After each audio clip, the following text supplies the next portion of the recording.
para falar de um assunto muito importante, que, na minha opinião,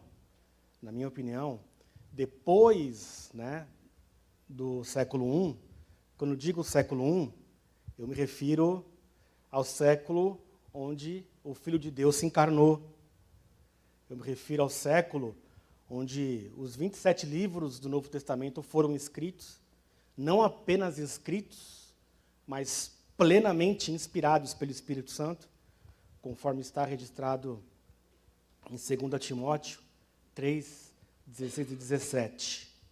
Depois desse período, evidentemente, depois da escrita da palavra de Deus e de toda a história envolvendo Jesus, os apóstolos e a origem da igreja, lá em Atos capítulo 2, nós entendemos que a igreja de Jesus Cristo, ela inicia em Atos capítulo 2, onde começa a história da igreja de Cristo. Alguns dizem que não, alguns historiadores dizem que a igreja, na verdade, é o Israel do Antigo Testamento. Outros dizem que a origem da igreja se deu no cativeiro babilônico, com a criação da sinagoga, porque a sinagoga é a extensão da igreja, segundo eles, a partir do ministério apostólico e Cristo. Mas o ponto de vista mais fiel à história se dá em Atos 2. Por quê? Porque é lá que o Espírito Santo desce.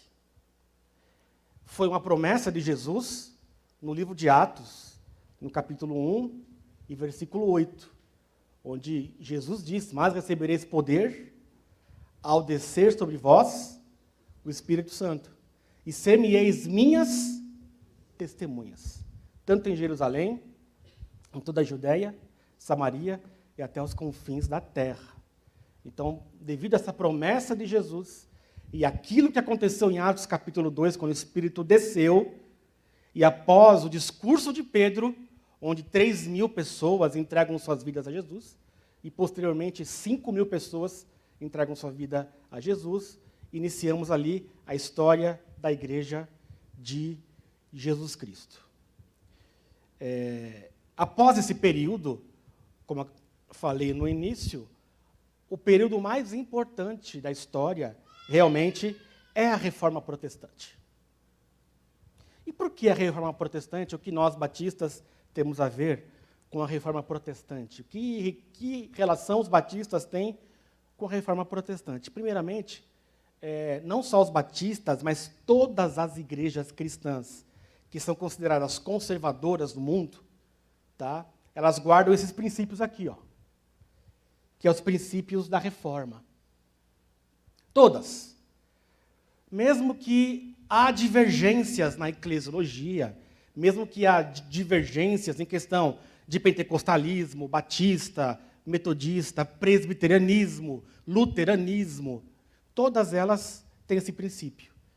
Você pode ver que todas elas acreditam que somente a graça de Jesus é suficiente, somente a fé. E nós sabemos, depois nós vamos falar a partir do texto, tem a fé salvífica e a fé que tem ligação com alguma operação de milagres ou algo sobrenatural. Somente Cristo, porque nós não entendemos que nenhum chefe da igreja, por exemplo, da Itália, eu vou usar, como está gravando, eu vou usar a igreja da Itália, então acho que vocês já sabem o que quer dizer. Nenhum chefe é cabeça, a não ser Cristo, é o cabeça da igreja. Somente as Escrituras, para os evangélicos conservadores em geral. A inspiração da Bíblia, ela é concluída no livro do Apocalipse. Depois de Apocalipse não há mais inspiração, não há mais autoridade inspirativa, e somente Deus, ou somente Deus toda a glória. A só Ele pertence a glória, porque dele vem a graça, dele vem a fé, dele vem as Escrituras, porque a palavra inspiração quer dizer soprada por Deus. Deus soprou o seu Espírito sobre os 40 escritores das Escrituras que registraram o texto sagrado. Somente Deus, a Santíssima Trindade, para todo sempre. Então, todas as denominações evangélicas conservadoras e não aceitas, tá? Não vou aqui citar nomes de seita, mas qualquer seita onde se propõe que os seus livros históricos de origem, ou escrito por profetas ou profetisas, tem o mesmo pé de igualdade que a Bíblia, não é uma igreja que tem relação com a reforma. Tá? Porque para os reformados, para os evangélicos conservadores, a Bíblia termina em Apocalipse. Então, toda a vontade de Deus vem por meio das Escrituras. E essa foi a proposta da reforma. Mas por que essa foi a proposta da reforma? A igreja, porventura, ela estava fora desses caminhos? Ela estava fora da graça? Ela não vivia pela fé? As Escrituras não eram suficientes para ela? Por que que foi proposto essa reforma? Eu gostaria que os irmãos abrissem as suas Bíblias, para a gente ler o texto sagrado, num texto que foi lido aqui, que é o texto da reforma, Romanos 1, 16 e 17. Por que o texto da reforma? Porque foi a partir desse texto que a reforma começou. A partir do estudo desse texto. E a pessoa que estava lendo esse texto não estava lendo ela de forma devocional, mas ela estava preparando um estudo para os seus alunos de teologia, que é Martinho Lutero, que todos vocês conhecem. A partir desse texto, porque nós cremos na iluminação das Escrituras, Deus, ele moveu os corações, e principalmente o coração de Lutero, para que iniciasse uma nova reforma, para que a igreja voltasse aos seus princípios do que era lá atrás, quando eu acabei de falar agora, no primeiro século, quando a igreja ainda estava debaixo da autoridade de Cristo e da doutrina dos apóstolos. Que diz assim, Romanos 1, 16 e 17. Pois não me envergonho do evangelho, porque é o poder de Deus para a salvação de todo aquele que crê, primeiro do judeu e também do grego. Visto que a justiça de Deus se revela no evangelho de fé em fé, como está escrito, o justo viverá por fé. Irmãos, antes de entrar no texto, é necessário nós entendermos o porquê ocorreu a reforma. Qual o motivo? Porque muitas pessoas dizem que, na verdade, os reformados e as igrejas evangélicas não passam de divisão da Igreja Católica. E que todos devem retornar à Igreja Católica. Martinho Lutero escreveu um livro chamado Contra o Cativeiro Babilônico. Ou seja, a igreja jamais pode voltar à Babilônia. Por que isso? Nós temos que entender o seguinte, por que que Lutero promoveu a reforma? O porquê que surgiu em 1517 o luteranismo, e depois do luteranismo surge o calvinismo, e depois do calvinismo, lá na Escócia, a igreja rompe com a igreja católica, e no mesmo século a igreja rompe com a reforma faz com que todas as estruturas católicas caiam na Inglaterra. Todo o norte da Europa deixou de ser católico num século só. Por quê? Nós temos que voltar lá atrás na história, isso tem relação com o Antigo Testamento. Por incrível que pareça, para nós entendermos o porquê isso aconteceu. Quando nós olhamos o Antigo Testamento, nós observamos que existe uma nação poderosa, política e religiosamente, das quais toda a doutrina que ela praticava também serviu para perverter os filhos de Israel. Babilônia. Só que quando nós voltamos lá atrás, no início da Babilônia, lá em Gênesis, capítulo 10, o capítulo 10º de Gênesis, diz que o filho de Noé, chamado Cão, ele teve um neto chamado Nimrod. E segundo o capítulo 10, Nimrod foi o cabeça do reino, do princípio do reino da Babilônia. Nimrod, um grande homem e um grande conquistador da sua época. E esse Nimrod também foi responsável pela criação da Torre de Babel, que era aquela torre que ia se reerguer a ponto de chegar até onde Deus estava ou até ultrapassar os céus. Esse Nimrod, ele se casou com uma sacerdotisa do paganismo. E essa sacerdotisa do paganismo, se casando com Nimrod, ela mesma, após ela engravidar, essa sacerdotisa do paganismo, já na origem da Babilônia, ela engravidou. E segundo ela não engravidou de forma natural, através de Nimrod, mas porque aquela promessa de Gênesis 3,15, do proto-evangelho, que Deus prometia um Salvador, que era muito conhecido naquele mundo antigo, ela diz que foi uma dádiva dos deuses. Então ela engravidou, deu à luz e deu o nome ao seu filho chamado Tamuz. E o mundo antigo babilônico daquela época passou a adorar essa sumo sacerdotisa e passou a adorar o seu filho Tamuz, como Deus a rainha e o Deus filho. Essa religião de mistério se espalhou para a Babilônia e se espalhou para o mundo antigo, onde nós vemos, a partir do Antigo Testamento, essa religião ela vai crescendo. Como na Fenícia, por exemplo, quando surge a Fenícia, lá nos tempos do rei Acabe, onde Jezabel já era a rainha de Tiro e Sidom, surge ali um deus chamado Baal, que é apenas um nome novo de Tamuz. E a sua mãe passa a ser chamada de Astarote. Baal e Astarote, o deus filho, o deus cananeu e a sua deusa mãe. Quando surge o Império Grego,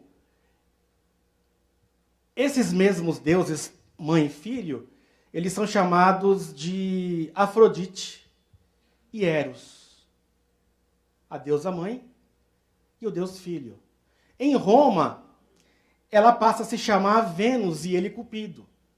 Então essa religião de mistério, ela se espalha por todo o Oriente Antigo. Então já havia uma crença do Deus da fertilidade, o Deus da ressurreição, porque Tamuz, segundo a tradição babilônica, ele foi morto por um animal selvagem e o Deus dos deuses ressuscitou a Tamuz. Então ele passou a se chamar o Deus Filho ressurreto. E é interessante que as práticas dos deuses, das nações, onde esses deuses, mãe e filha, estavam espalhados, se praticava a doutrina do purgatório, que não é nova, não é da igreja da Itália, a extrema unção, a oração aos mortos que morreram aqui. E essa religião de mistério, ela vai para o Egito. E no Egito, ela se chama Ísis. E ele, Horus, do olho que tudo vê. E essa religião ela também cresce no Egito. E o sistema religioso do Egito, basicamente, os ritos são os mesmos. Passando o seu tempo, quando o Império Persa domina todo o Oriente Antigo, vencendo a Babilônia, o sacerdote babilônico, um dos principais da época, junto com seus iniciantes, eles fogem para Pérgamo, para a cidade de Pérgamo. E ali eles levantam um altar do deus serpente. Por isso que na carta da igreja de Pérgamo, quando Jesus diz para aquela igreja de Apocalipse, ele diz que eu sei que onde está é o trono de Satanás. E após isso, eles atravessam ali o mar e chegam à Itália. E na Itália, eles passam a fundir toda a sua religião com o Império Romano. Então, ao passar do tempo, quando o imperador Júlio César se levanta sobre o governo do Império Romano, esse sacerdote babilônico, ele passa a sua autoridade para Júlio César. Então o imperador romano, ele passa a exercer autoridade política em Roma e também o sumo sacerdote. Tá? Que também adoravam a Dagon, o deus peixe, que é um tipo de Tamuz. Tanto que o imperador romano passa a usar a mitra, né, em homenagem ao deus peixe, que era um chapéu com a cabeça de peixe. Enfim, esse é o cenário. Quando o cristianismo cresce no século IV, torna-se muito populoso, o imperador Constantino, que seguiu a tradição da religião de mistério, ele, por meio de um edito, ele declara que todo o Império Romano é cristão. E a partir daí, o Império Romano se funde com a igreja e todo o rito da religião de Babilônia passa a ser prática no cristianismo. E também no cristianismo, a partir desse tempo, Maria, a rainha do céu, e Jesus, o Deus Filho, passam a ser venerados. E toda a religião de mistério babilônico passa para a igreja romana. Então, a igreja da Itália torna-se uma igreja mística, misturada ao cristianismo antigo, praticamente ele morre, e todo o rito babilônico passa a ser exercido pela igreja romana. E assim continuou até a Idade Média, onde a igreja romana, por meio da sua doutrina, exercia tudo aquilo que nós conhecemos como penitências. Tudo era penitência, penitência e penitência. E nós sabemos que a gota da água foi quando o Papa Leão ele pede para a construção da Basílica de São Pedro, todo o continente europeu participasse com seus dízimos e ofertas para erguer a Basílica de São Pedro. E aí a Igreja de Roma ela escolhe um Papa que seria um padre que seria um grande comunicador da época. Escolheram lá um Silvio Santos lá da época, e ele saiu espalhando para a Europa inteira, pregando, andando com gasofilácio. Quem dizimar com uma moeda de prata, e assim que ela bater no fundo da madeira, a sua alma não vai passar pelo purgatório, sim, ela vai direto para a vida eterna.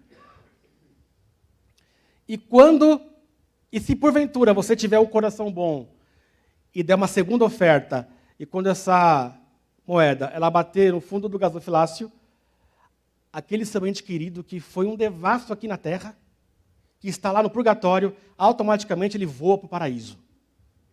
Então a Igreja Católica ela varreu e conseguiu levantar fundos para a construção da Basílica de São Pedro que vocês conhecem hoje. Hoje não acontece mais isso, tá? Amém por isso, mas a Igreja Católica arrecadou muito dinheiro naquela época. E justamente nesse tempo, Martinho Lutero era um monge, um padre e um estudioso da ordem dos agostinianos.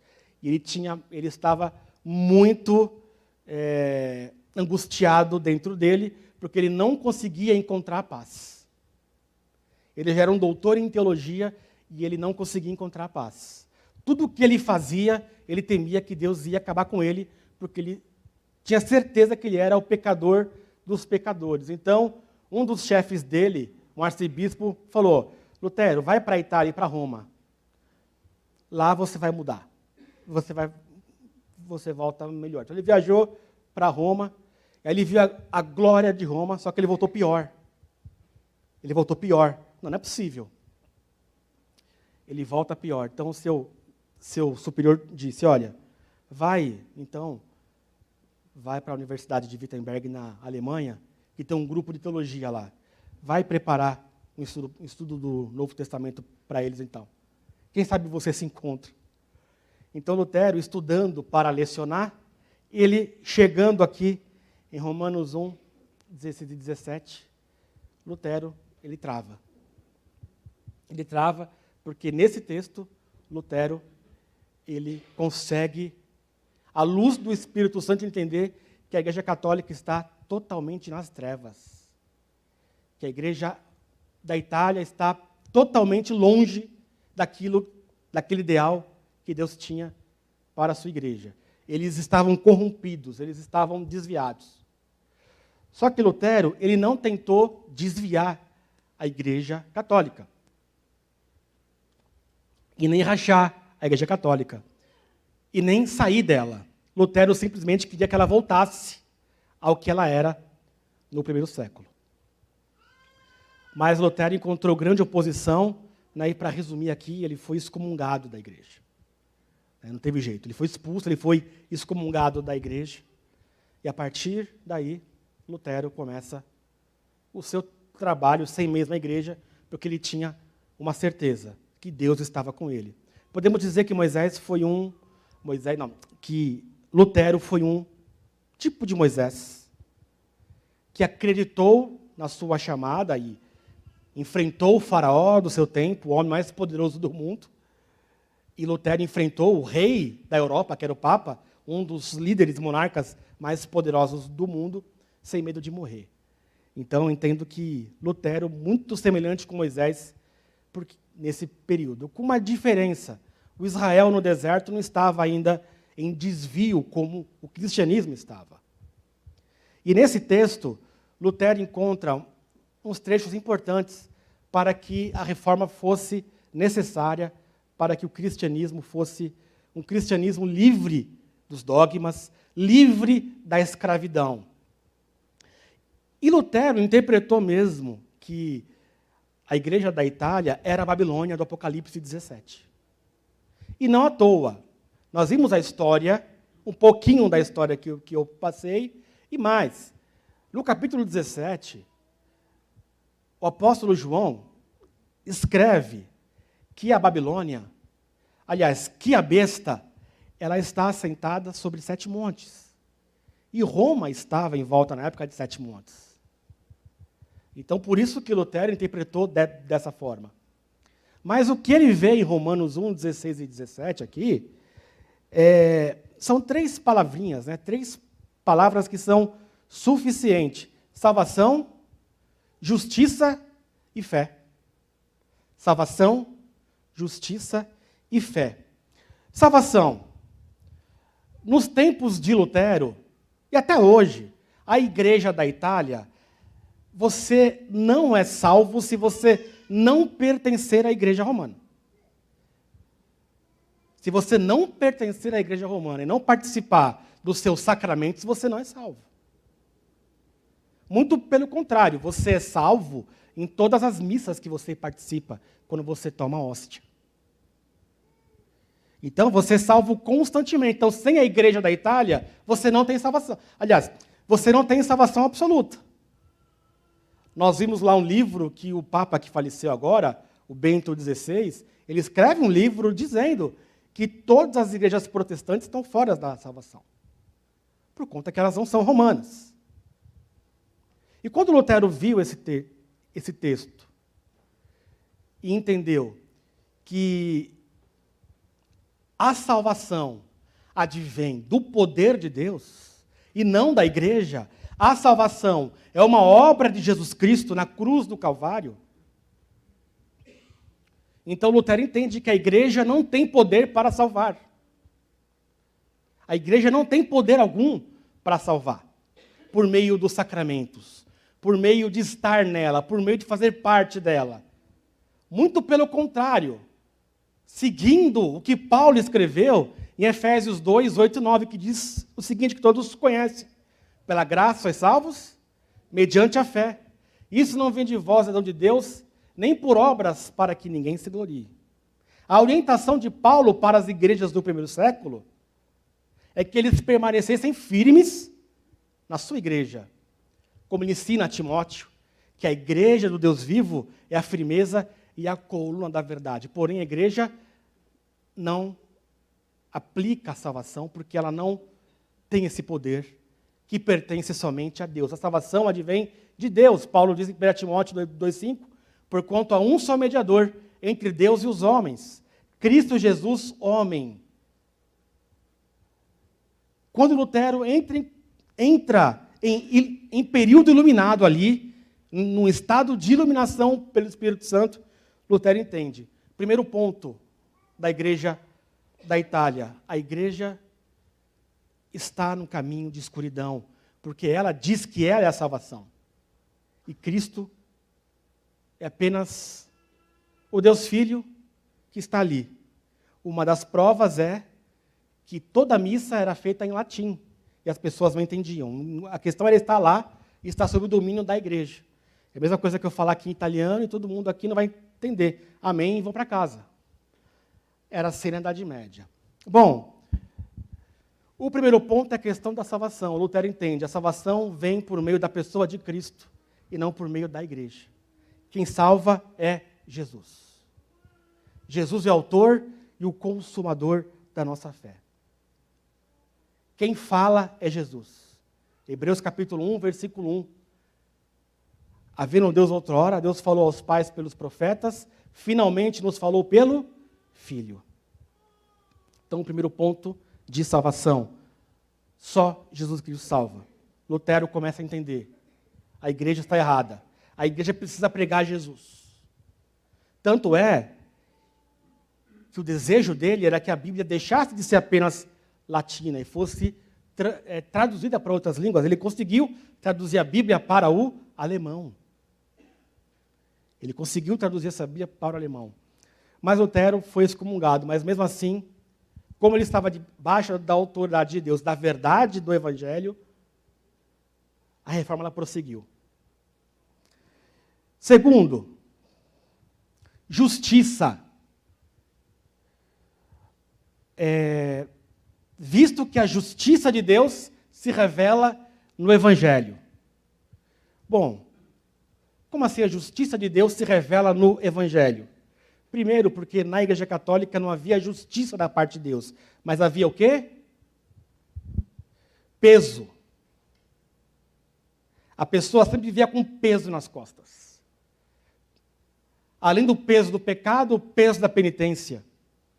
O peso das missas. O peso de ser salvo todos os domingos. E todos os dias que você estiver na missa, através das orações, não sei quantos aves, não sei quanto Pai Nosso, mais a absolvição do vigário, que é o padre. O padre é o vigário. Ele está no lugar de Jesus.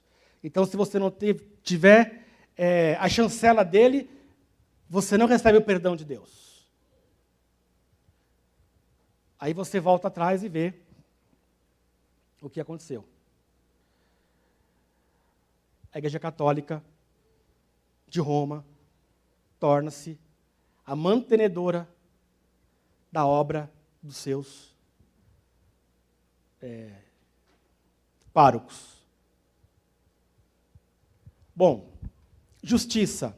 Qual é a ideia de justiça que a Igreja Católica rejeitava e Lutero defendeu a partir do texto, visto que o Evangelho ele se revela através da justiça de Deus? É uma ideia forense que Paulo usou, é uma ideia jurídica que Paulo usou. E que ideia é essa? A justiça de Deus se revela no Evangelho. De fato, Paulo estava usando um trecho que faz com que Deus seja o juiz da raça. E ali ele absolve o réu. E não basta absolver o réu, ele manda o réu embora justificado. Pode ir, que eu te justifico. Só que o juiz desce da tribuna e senta no banco dos réus. E fala, eu não só absolvi ele, como eu vou dar a minha vida no lugar dele. E quando Lutero tem essa ideia, ele fala, meu Deus, como pode isso? Não é o Cristo que a igreja romana apresenta. Não é o Cristo que a igreja romana ensina ao longo do século. É o Cristo que escraviza as pessoas. É o Cristo que não deixa as pessoas entrar no céu. Como Jesus disse mesmo para os fariseus, vocês não deixam que as pessoas entrem no céu. Então, Lutero, ele vê essa palavra, justiça, e dikaiosune. E a partir daí, Lutero percebe, a nossa vida está oculta em Jesus. A justiça de Deus para nós é a absolvição. Não há nenhuma condenação e nenhuma obra que faça com que eu possa ser salvo, a não ser a obra de Jesus na cruz do Calvário. A obra de Jesus é que nos conduz à vida eterna. E não há mérito nenhum em nós, mérito algum, a não ser o mérito absoluto daquilo que Cristo fez na cruz para nos salvar.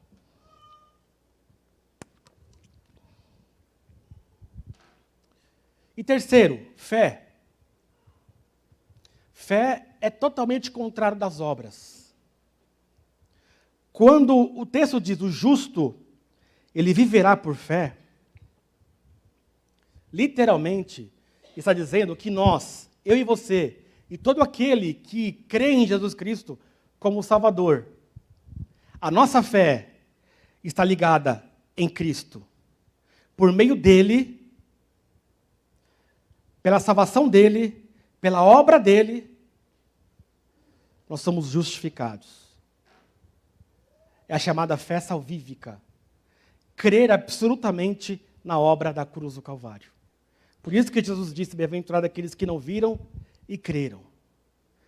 O simples fato de acreditarmos e crermos pela fé na obra da cruz é o suficiente para nos dar a salvação, através da iluminação da palavra de Deus. Não importa quem nós somos justificados pela fé, e a partir dessa justificação, Cristo passa a viver em nós.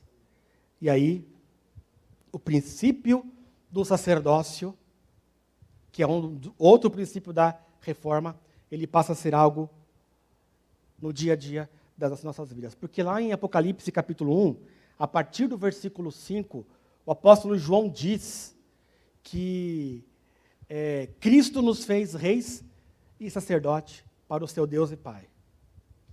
Ou seja, a partir daí, nós não precisamos de um sacerdote para ser mediador entre Deus e os homens. Onde quer que nós estivermos, Deus sabe quem nós somos, em nome de Jesus.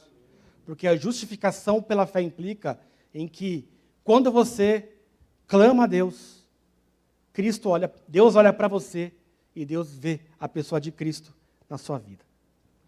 Então, essa fé que Lutero resgatou, que era uma fé que estava morta, era uma fé visível, porque o império, a igreja, era visível, e somente a igreja trazia a salvação, e também tinha uma má interpretação muito grande daquilo que é o milênio, os 1000 anos que Cristo vai reinar na terra, onde Agostinho escreveu um livro chamado Cidade de Deus, e ele disse que a cidade de Deus nada mais é que o governo da igreja na terra.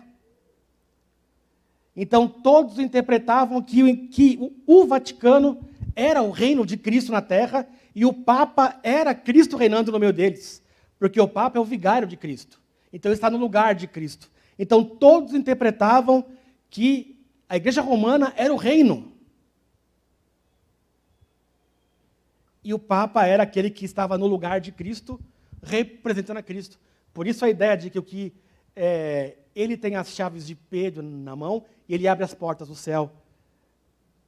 Por causa dessa ideia. Mas a partir da luz das Escrituras, Deus usa Martinho Lutero para quebrar esses grilhões de uma religião pagã que invadiu o cristianismo, roubou a fé, roubou a graça, roubou a justiça.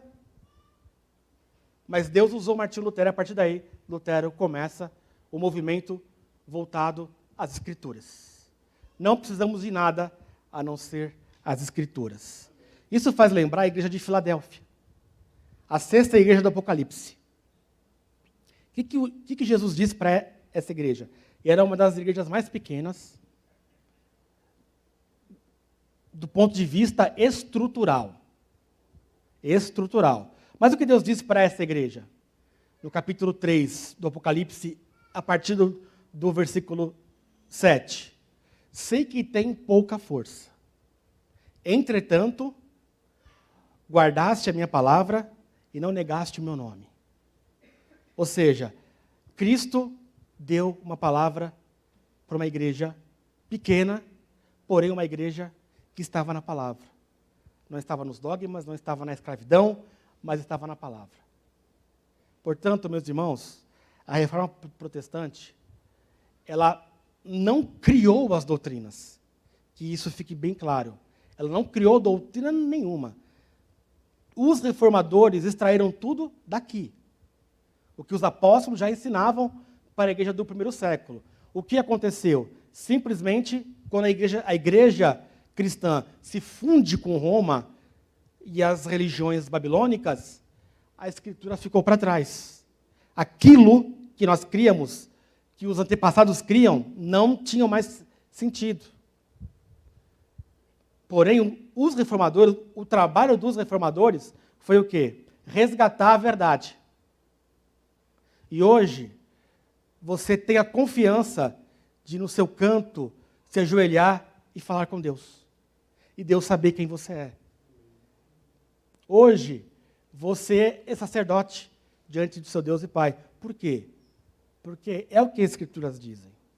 Lembrando que as Escrituras, elas foram inspiradas por Deus. Nenhum outro livro foi inspirado por Deus. Os dogmas católicos não são inspirados por Deus, só as Escrituras. Tanto é que Paulo, o apóstolo Paulo, deixa isso claro, quando ele diz, toda a Escritura é inspirada por Deus, e útil para ensino, para correção, para educação em justiça, a fim de que todo homem de Deus seja perfeito e perfeitamente habilitado para toda boa obra. 2 Timóteo 3, 16 e 17. Vocês podem observar dentro das Escrituras, por exemplo, sempre quando Deus tem algo essencial para o seu povo, Deus sempre chama a responsabilidade para as Escrituras. Por exemplo, quando Moisés morre, Josué assume. O que Deus diz para Josué quando ele assume a liderança em Israel, logo, um pouco antes de assumir a entrada em Jericó? O que Deus diz para Josué? Antes da conquista da terra prometida que Deus prometeu a Abraão lá em Gênesis 12. Faça com que esse povo medite na minha lei dia e noite. Então o futuro de Israel dependeria da lei. Que até então as Escrituras naquela época era a lei. Eram os 5 livros. E aí você vai em Apocalipse, antes da exposição de toda a redenção humana, antes do arrebatamento da igreja, antes da ressurreição dos mortos, antes da manifestação do anticristo, antes do princípio das dores, antes da grande tribulação, no versículo 3, do capítulo 1 de Apocalipse, o que João escreve? Bem-aventurado aquele que lê, e aqueles que ouvem, e aqueles que guardam tudo que está escrito no livro dessa profecia, porque o tempo está próximo. Então vocês observam que toda a Escritura, Deus chama a responsabilidade para que o seu povo permaneça firme nas Escrituras. Aí vem o romanismo, esquece as Escrituras. Então, meus irmãos, um princípio fundamental da reforma, que é só a Escritura, somente as Escrituras, porque ela fala conosco, e não é somente um livro de história, é Deus falando com cada um de nós. Ele é lâmpada para os nossos pés e luz para os nossos caminhos. Somente a graça de Jesus Cristo, ela é o quê? O oposto da lei. Nós estamos na graça que foi derramada a nós, e essa graça fez com que nós fôssemos selados pelo Espírito da promessa, conforme está lá em Efésios capítulo 1. Somente a fé. Nós cremos pela fé no Cristo. Nós cremos pela fé na salvação em Jesus Cristo. E nós cremos pela fé que nós estaremos com Cristo um dia e o veremos como Ele é, como diz João. E somente Cristo. Cristo como cabeça da igreja. O Filho de Deus, Ele também é o próprio Deus. Jesus é o próprio Deus. O apóstolo João diz em 1 João 5,20 que Jesus Cristo é o verdadeiro Deus e a vida eterna. Além de ser a segunda pessoa da Trindade, Jesus Cristo é Deus. E sendo Ele Deus, nós não precisamos de mais nada a não ser Cristo em nossas vidas como cabeça da igreja e aquele que também está no nosso coração. Cristo é onipotente, porque somente um ser onipotente pode estar ao mesmo tempo, estar assentado no trono da sua glória e ao mesmo tempo estar dentro de nós. Então, meus irmãos, a reforma protestante ela veio para nos devolver a luz. E a luz de Cristo. Não a luz das trevas que o romanismo andava, mas a luz de Cristo. Todos nós estamos na luz de Cristo. E a partir dessa nossa vida, iremos para Ele, onde Ele está, ao lado do Todo-Poderoso. Que os irmãos sempre tenham em mente que a reforma protestante, ela não veio para dividir, ela veio para converter a igreja. A igreja decidiu permanecer no seu caminho de escuridão. Então, nessa restauração, estamos aqui até hoje, tanto batistas e outras denominações que têm Jesus como Senhor e Salvador e acreditam que a Bíblia é a palavra de Deus, até o dia que Jesus vier arrebatar a sua igreja, e como diz Paulo, lá em 2 Tessalonicenses capítulo 4, versículo 18, diz, consolai uns aos outros com essa palavra. Que Deus abençoe e que Cristo sempre seja a nossa luz. Oremos. Obrigado, meu Deus, pela Tua palavra. Obrigado pela oportunidade de estar aqui, ó Deus, para falar um pouco da história que tem toda a relação conosco. Que o Senhor conduza essa igreja na Sua palavra e no Seu Espírito. Em nome de Jesus, amém. Deus abençoe.